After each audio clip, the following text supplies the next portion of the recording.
Weche usidawa, ulivomtia binti yangu mimba angalikuwa anasoma ukakimbia, ulizani utakimbia maisha yote sitakudaka? Hapana Faza Pilato, niliteleza tu. Sasa leo umeingia kwenye 18 zangu. Bas, nimekwisha. Na wasikiliza nyie, tumfanyeje? Bwana Shem, kitendo alichokifanya huyu kijana ni kitendo cha kudhalilisha wanawake wote. Kuna wanawake wengi hapo mtaani wanazurula. Kawaacha wale wote, kamfuata binti ambaye yuko shule, kamtia mimba, anamharibia maisha.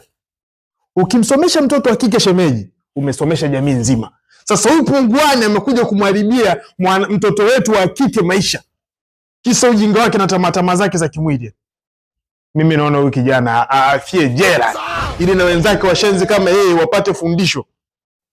Unataka tumfunge Jela? Na wewe Da King? Auawe, ikiwezekana azikwe kabisa, apigwe mawe. Dadangu huyu hapa yana alitakiwa awe nani dokta. Kama so dokta ni nesi huyu hapa au pilot. Kaja kamharibia malengo, kamharibia maisha kabisa. Afungwe tu, ikiwezekana afie huko. Kijana unaitwa nani? Naitwa Nyorobi, kijana mwenye karusi kuteleza all the way from Buongo. Robi all the way from Buongo. Sweet baby. Baba.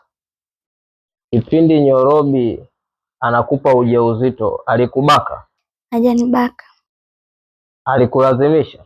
Sijalazimishwa baba, hadi macho alienda slow motion.